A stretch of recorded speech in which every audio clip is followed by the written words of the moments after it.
Tonight, England walk into a World Cup semi-final against Argentina, and you have been told their problem has a name, the greatest of all time. But England's real enemy tonight is not wearing a shirt. It does not play up front, it sits in an office. And to millions of people watching this tournament, it looks like it has already chosen who lifts the trophy.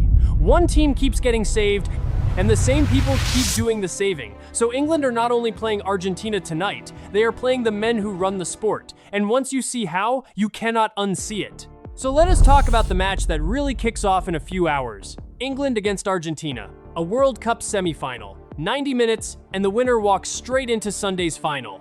On the grass, this one is close. The numbers give England a slight edge. Their former star Joe Cole says this week that they are going to put Messi to bed.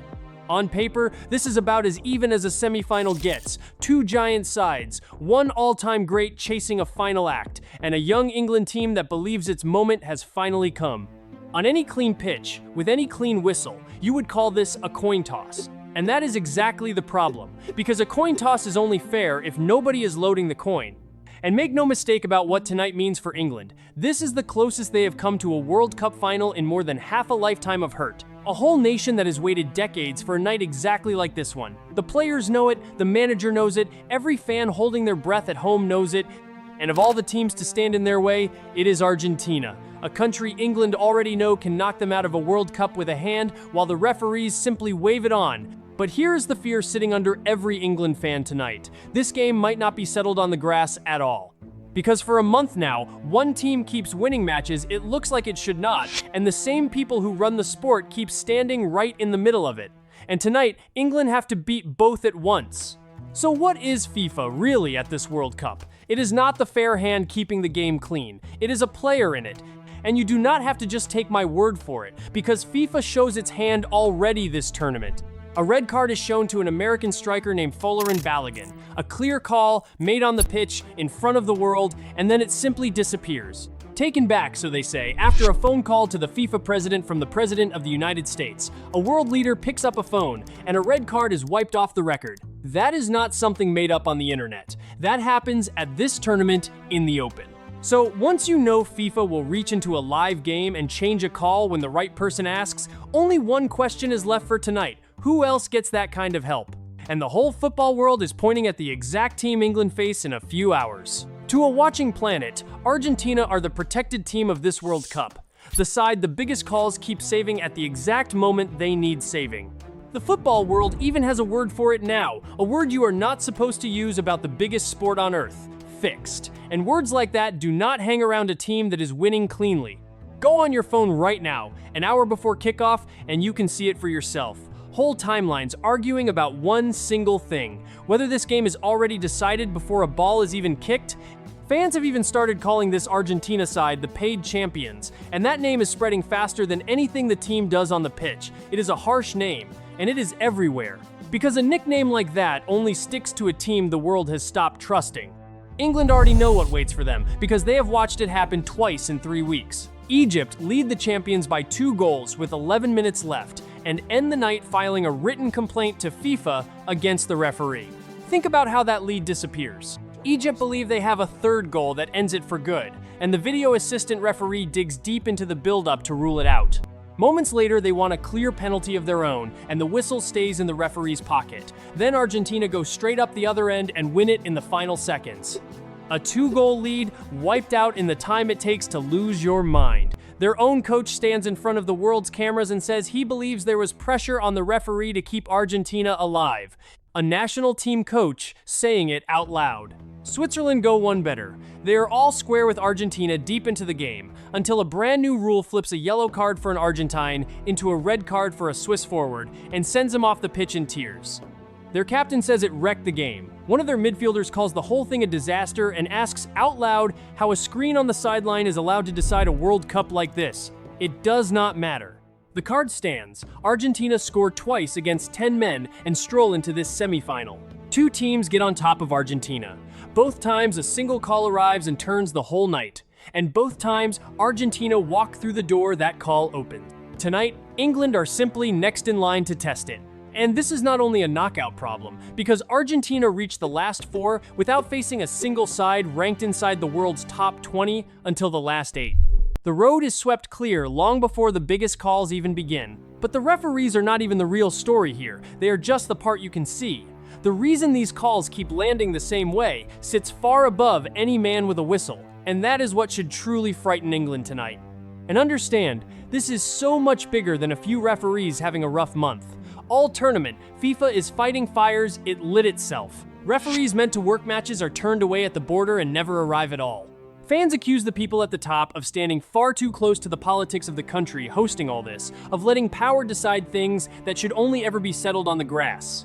The law is looking into Argentina's own football bosses while the team keeps playing on. And in the stands during Argentina against Switzerland, fans raise a photo of the FIFA president sitting in a pool of cash. That is not a joke in the crowd. It is a warning, in plain sight, about what people believe is happening to their sport. And FIFA's answer to all of it, a flat no. Their head of referees says the men in the middle are completely free, that no one can lean on them, not even the FIFA president himself, and that even asking the question puts referees in danger. Of course, that is the line. There is no referee for the referees, and no one above FIFA to turn to. It writes the rules of the game, it picks the referees, it runs the video assistant referee room, and it answers to nobody at all when a call goes wrong. In almost any other walk of life, we would call that unfair on a scale big enough to swallow a stadium. In football, we have simply learned to call it normal. So ask the one question every good story asks about its villain. Why? Why would the biggest force in the entire sport want one particular team to win tonight? Look at what Argentina are carrying onto that pitch. The greatest player of his time, in what everyone knows is the last great night of his career, a back-to-back World Cup that no country has managed in more than 60 years. A fairy tale ending built for television, for sponsors, for the history books. That is the one result that makes the most money in this whole sport, worth a fortune to the people who run it. So sit with that for a moment. The single richest story football can tell this decade, one last miracle from the greatest to ever play, and the people who pocket the money from it are the exact same people who choose the referees. You do not have to prove a thing to feel how wrong that shape is, and the men who cash in on that ending are the very same men who pick the referees who run it. A group that runs the sport and has already made one red card vanish for the right phone call has shown you, by what it does, exactly how far it is willing to go. So this is what tonight really comes down to. England are good enough. The real question is whether being good enough is even allowed to be the thing that decides it. For the next few hours, every England fan is going to watch this match with one eye on the football and one eye on the referees. That is what this tournament has done to people. It has taught everyone watching to stop trusting what they are seeing, so they will not simply be willing England forward tonight. They will be braced every time play breaks down for the call that changes everything. So do not only watch the goals tonight, watch the whistle, watch the little screen on the sideline. Watch what happens the second England take the lead, if they take the lead, because that is the exact moment this tournament keeps turning over. And before a ball is even kicked, there is one question worth asking. Who has FIFA put in the middle of this one? Watch that name when it lands, and watch their history, because at this World Cup, who they picked to referee has quietly become as big as the team news, and every neutral on earth has learned to check it first. Picture it. England go a goal up in the second half. The crowd is roaring. Argentina push forward and the game stretches open. And then, out of nothing, the referee's hand moves to his ear. Play stops. Everyone waits. The screen on the sideline lights up. It leads to a free kick against England, or a penalty for Argentina, or a second yellow that no one at home can explain. And in the space of 60 seconds, a match England are controlling becomes a match slipping through their fingers. That is the trap, and they walk into it with their eyes wide open. Or picture the other version. England think they have scored the goal that sends them to the final. The whole bench sprinting down the touchline, and then the same hand goes to the same ear, a line on a screen. A toe offside that no eye could ever catch. And the goal is gone. England are not imagining that nightmare. The world has already watched it happen to somebody else. And watch the small things too, all night long. Watch whether a heavy Argentine tackle earns a quiet word while a soft England one earns a card. Watch whether the free kicks suddenly start flowing one way in the final 20 minutes. Watch how long a review takes when it is Argentina being checked, and how fast one gets waved away when it is England appealing. Watch the body language of the referees the moment Messi goes to ground. Watch who gets the benefit of the doubt every time a 50-50 falls to be decided. These are the tells. And tonight, the whole world already knows to look for them and know when to hold your breath tonight, because the pattern keeps its own timing. With Argentina, the danger lives in the closing stretch, the last 20 minutes, extra time. The moments when one call decides everything and there is no clock left to answer it. So if England are ahead and holding on late tonight, that is not the moment to breathe easy. That is the exact moment this whole tournament has trained us to fear. And know what England actually need tonight, not a narrow win. If this match comes down to one tight call in the closing minutes, you already know which way it tends to fall. England need a win so clear and so complete that no office and no screen can reach it. 2 clean goals, a lead that nobody can wipe away. They cannot afford to leave this to a referee in the final minutes. Not in this tournament, not against this team. They have to take the call out of anyone else's hands entirely. Score early, score often. Give the referee nothing to work with and no close call to reach for. It is a harsh way to have to play a semifinal, but it is the only version of tonight where England truly hold their own ending in their hands. So think about what actually rides on the next 90 minutes. If England win, and win clearly, they do far more than reach a final. They prove that this Argentina run can be stopped by football alone, that the pattern breaks the moment a team is simply too good to be denied. But if England lose to a strange call, to a late red card, to a goal that should never stand, then every fear about this tournament is proven true in front of the whole world. This is more than a semifinal. It is a test of whether the game is still honest, and England are the ones holding the answer in their boots tonight. For England, this has grown into something bigger than a game.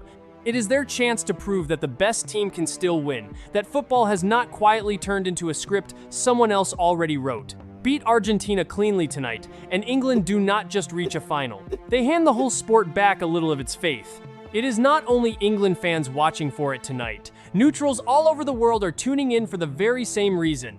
They want to see who reaches the final, yes. But more than that, they want to see whether the biggest match of this tournament is allowed to be settled cleanly, or whether the pattern shows up one more time on the biggest possible stage. Millions of people are about to watch this game with the same nervous question sitting in their heads. Is what I am watching real? And imagine the scene if it does happen tonight. One dodgy call, on the biggest stage of all, sending Argentina through to the final. That anger would not stay inside one country. It would be everywhere instantly, the single biggest talking point in world sport, because a whole world is set for it now.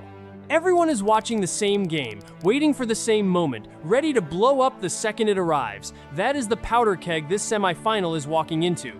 And whatever comes after that would not be about one match anymore. It would be about whether people can still believe their own eyes when they watch this sport. A World Cup is supposed to be the one place the whole world agrees on what it just saw. Lose that tonight, on a stage this big, and it does not come back with an apology. And it does not even end at the final whistle tonight. Win this, and on Sunday you meet France or Spain in the final, with the very same questions walking out onto the pitch beside you. A shadow like this does not stay behind one result. It follows Argentina, and it follows FIFA, all the way to the trophy, if they get there. Argentina might win this cleanly tonight. Messi might settle it himself, the way he has settled so many huge nights before, and no one on earth could argue with that. But that is not the fear tonight. The fear is not losing to a better team. The fear is losing to the men who are supposed to be keeping it honest. So watch tonight, and watch closely, because the whole world is staring at Messi, and Messi might turn out to be the very least of what England are up against. Tell me in the comments, do you see it too, or have Argentina earned every single inch of this? And I will be back the moment this semifinal ends to break down exactly what just happened.